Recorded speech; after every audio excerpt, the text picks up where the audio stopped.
Hello दोस्तों, inspired point में आपका स्वागत है। दोस्तों, अहंकार एक विनाशकारी भावना है जो व्यक्ति को अंधेरे के रास्ते पर ले जाती है। यह व्यक्ति को अपनी कमियों को देखने से रोकता है और उसे यह झूठा विश्वास दिलाता है कि वह दूसरों से श्रेष्ठ है। अहंकारी व्यक्ति हमेशा दूसरों से बेहतर होने का दावा करता है और वह कभी भी अपनी गलतियों को स्वीकार नहीं करता है। यह अहंकार किसी भी व्यक्ति को दूसरों की सलाह और आलोचना अनदेखा करवाता है। वह दूसरों की राय को सुनने के लिए तैयार नहीं रहता है और वह हमेशा अपने ही हिसाब से काम करना चाहता है, जिससे वह सीखने और सुधार करने के अवसरों से वंचित रह जाता है। अहंकार व्यक्ति को अकेला कर देता है, क्योंकि कोई भी व्यक्ति अहंकारी व्यक्ति के आसपास रहना पसंद नहीं करता है। अहंकार व्यक्ति को गलत रास्ते पर ले जाता है और उसे विनाश की ओर धकेलता है। अहंकार के कई रूप हैं। यह अभिमान, घमंड और श्रेष्ठता के भाव के रूप में प्रकट हो सकता है। अहंकार व्यक्ति के जीवन में कई समस्याएं पैदा करता है। यह उसके रिश्तों को खराब करता है और उसे सफल होने से रोकता है। अहंकारी व्यक्ति अक्सर दूसरों को दुख देता है और वह खुद भी दुखी रहता है। चलिए इसे आज की बौद्ध कहानी के माध्यम से समझते हैं और यह भी जानने का प्रयास करते हैं कि आखिर इसका समाधान क्या है और अपने अहंकार को नियंत्रित करने के लिए हम क्या कर सकते हैं। बहुत समय पहले की बात है। एक छोटा सा राज्य था। उस राज्य में एक व्यापारी रहता था जो बहुत अमीर था, जिसके पास किसी चीज की कोई कमी नहीं थी। उसके पास वो सारी सुख सुविधाएं थी जो वह चाहता था। उसका एक पुत्र भी था जो अब युवा हो चुका था। उस व्यापारी के पुत्र ने अब तक अपने जीवन में कोई दुख नहीं देखा था। जो भी वह चाहता था वह व्यापारी उसे सब कुछ लाकर दे देता था, जिस कारण उसे अपने जीवन में किसी प्रकार के दुख का अनुभव अब तक नहीं किया था। उस व्यापारी के पुत्र के कई सारे मित्र भी थे। उसके पास अथाह संपत्ति थी। धन दौलत की उसके पास कोई कमी नहीं थी। लेकिन एक दिन अचानक वह व्यापारी बीमार पड़ गया और देखते ही देखते उसकी बीमारी ने उस पर पूरी तरह से पकड़ बना ली थी। वह व्यापारी अपने जीवन की आखिरी सांसें गिन रहा था। अब उस व्यापारी को यह प्रतीत होने लगा था कि वह नहीं बच पाएगा। उसका अंतिम समय आ चुका है। इसलिए उसने अपने पुत्र को अपने पास बुलाया और उससे कहा, बेटा, तुमने आज तक केवल सुख ही देखा है। तुम्हें जो कुछ चाहिए था वो मैंने सब कुछ तुम्हें लाकर दिया, इसलिए तुमने आज तक दुख का अनुभव नहीं किया। दुख क्या होता है यह तुम्हें पता तक नहीं, और इसी बात की चिंता मुझे खाए जा रही है कि जब तुम्हारे पर दुखों के बादल मंडराने लगे तो तुम सह नहीं पाओगे। इसलिए आज मैंने तुम्हें यहां पर बुलाया है। मैं बस आखिरी समय पर तुमसे यह कहना चाहता हूं कि तुम सावधान रहना। मेरी मृत्यु के बाद तुम्हारे अपने ही तुम्हारे दुखों का कारण बन जाएंगे। इतना कहकर वह व्यापारी मृत्यु को प्राप्त हो गया। उस व्यापारी का पुत्र अपने पिता की मृत्यु पर बहुत दुखी था। वह रो रहा था। तभी उसके पास उसका एक मित्र आया और वह उसे समझाते हुए कहता है, मित्र, तुम रो क्यों रहे हो? तुम्हारा पिता ही मरा है, लेकिन तुम्हारे पास तो अब भी ये सारी धन दौलत है, ये सारी संपदा है कि सारी संपत्ति तुम्हारी ही तो है। अब तो तुम उन चीजों का भी आनंद ले सकते हो जिनका आनंद तुम अपने पिता के रहते नहीं ले पाए। अपने मित्र की यह बात सुनकर वह बड़ा प्रसन्न हुआ और उसे भी इस बात का एहसास हो चुका था कि उसके पास अथाह संपत्ति है, धन है, दौलत है, जिसकी मदद से वह अपना जीवन खुशी खुशी बिता सकता है। लेकिन इसी धन संपदा के कारण वह अब बुरी आदतों का शिकार भी हो चुका था। उसे हर प्रकार का नशा करने की आदत लग चुकी थी। जहां उसका मन करता वो वहां चला जाता। जब भी उसका मन करता वह किसी को भी अपने घर बुला लेता। फिर चाहे दिन हो या रात, जो भी उसका मन करता वह खरीद लेता, क्योंकि उसके पास संपत्ति थी। और तो और उसके पिता का सारा व्यापार भी अब उसी के हाथों में था और अब वह बहुत खुश था। वह अपने जीवन को अपनी मर्जी के हिसाब से जी रहा था। एक दिन उसके मन में ख्याल आया कि पिता ने मुझे बेवजह ही डरा दिया कि लोग मेरा फायदा उठाएंगे, मेरे दुश्मन बन जाएंगे, मेरे दुखों का कारण बन जाएंगे। लेकिन अब तो मैं और भी मजे से जी रहा हूं। मेरे सुख के दिन तो अब आए हैं। मैं आज तक जो नहीं कर पाया था वह सब करने में अब मैं सक्षम हूं। यह सब सोचकर उसकी खुशी का कोई ठिकाना नहीं था। वह बहुत खुश था। तभी एक दिन उस राज्य में एक बहुत बड़ा अस्पताल का निर्माण हो रहा था और इस अस्पताल के निर्माण के समय पर एक घोषणा करवाई गई कि जो भी इस अस्पताल के लिए सबसे अधिक दान देगा उसका नाम उस अस्पताल के एक पत्थर पर स्वर्ण अक्षरों में लिखा जाएगा। जब उसके मित्र ने यह बात सुनी तो वह दौड़ा दौड़ा उसके पास आया और उसे सारी बात बता दी। तब उस व्यापारी के पुत्र ने यह तय किया कि वह अस्पताल को सबसे बड़ा दान देगा, और उसने ऐसा ही किया। और साथ ही यह भी निश्चित हो गया कि उसका नाम उस अस्पताल के एक पत्थर पर स्वर्ण अक्षरों में लिखा जाएगा। लेकिन जब वह दान देकर वापस घर की ओर लौट रहा था तो रास्ते में उसे एक साधु मिले जो भोजन की मांग कर रहे थे। इस पर वह घमंडी व्यापारी का पुत्र कहता है, तुम जैसे लोग केवल 2 वक्त की रोटी के लिए हमेशा चिल्लाते रहते हो। पता नहीं तुम लोग कहां से आ जाते हो, और भगवान तुम लोगों को पैदा ही क्यों करता है। तुम लोग गंदगी हो, तुम्हें जीने का कोई हक नहीं, केवल अपना पेट भरने के लिए। 2 वक्त की रोटी के लिए तुम किसी के सामने भी झुक जाते हो। यदि झुकना ही है तो उस ईश्वर के सामने झुको। शायद वह तुम्हारी गलतियों को माफ कर दे और तुम्हें एक अच्छा जीवन प्रदान करे। हो सकता है वह तुम्हें भोजन भी दे दे। वह लड़का उन साधु को खरी खोटी सुनाकर वहां से चला गया। धीरे धीरे उस लड़के के पास उसके मित्रों, सहयोगियों और रिश्तेदारों की संख्या बढ़ने लगी। अब हर कोई उससे बिना पूछे कोई काम नहीं करता था।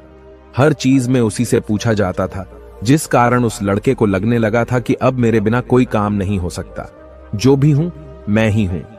जिस कारण उस लड़के का अहंकार अब 7वें आसमान पर था। सभी लोगों ने उसका मन जीत लिया था। सब लोग उसके विश्वास पात्र बन चुके थे।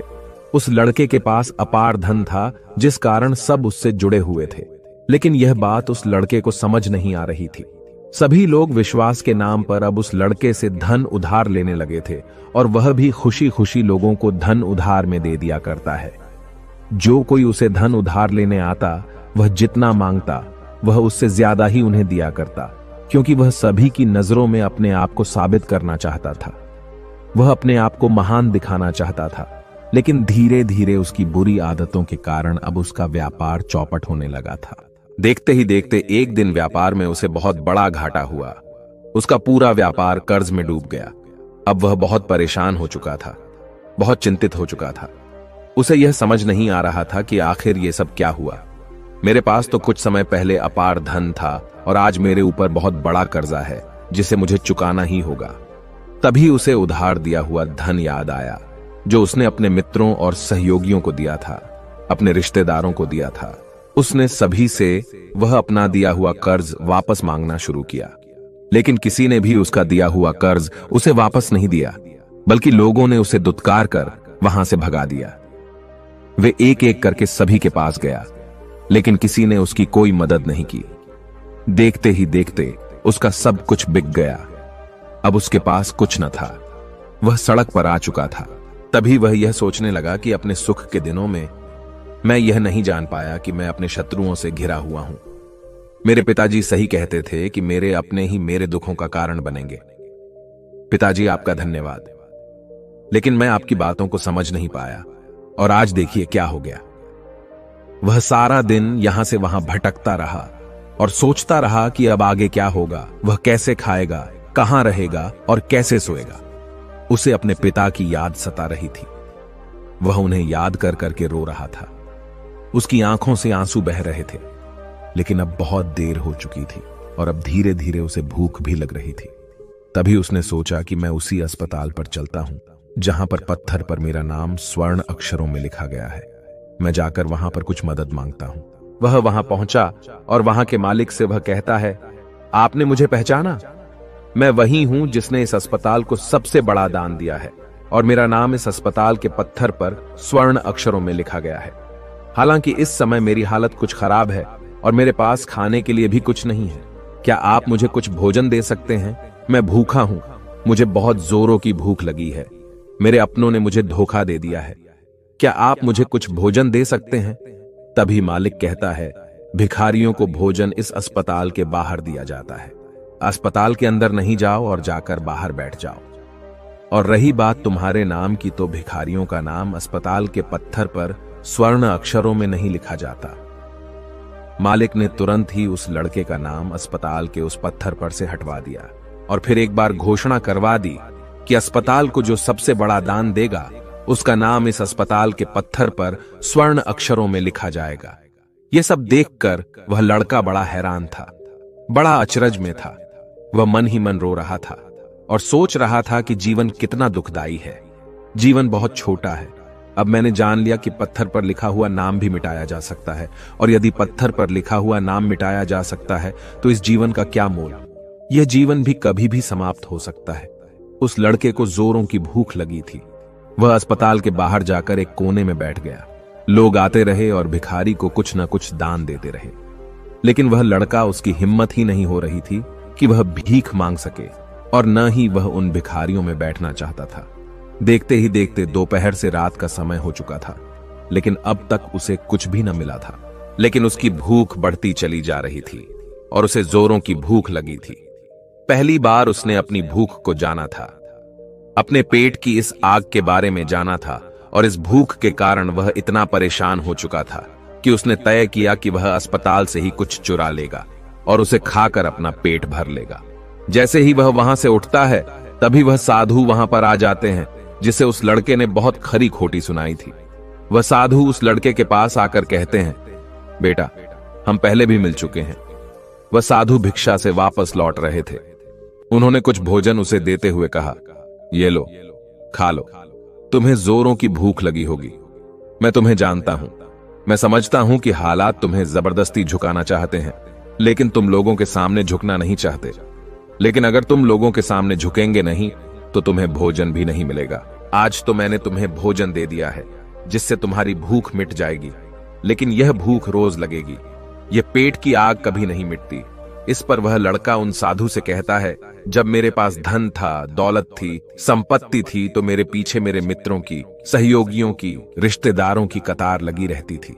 सभी लोग मेरे शुभ चिंतक थे, लेकिन मेरे ऊपर दुख आते ही वह सब पलट गए।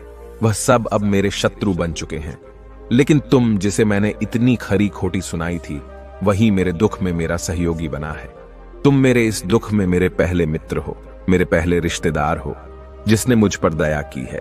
मैं तो अपने आप को बहुत बड़ा समझता था, लेकिन देखो, इस वक्त की मार ने मुझे कहां से कहां पहुंचा दिया। आज मैं इस बात को अच्छी तरह समझ चुका हूं कि धन से बड़ा कोई मित्र नहीं।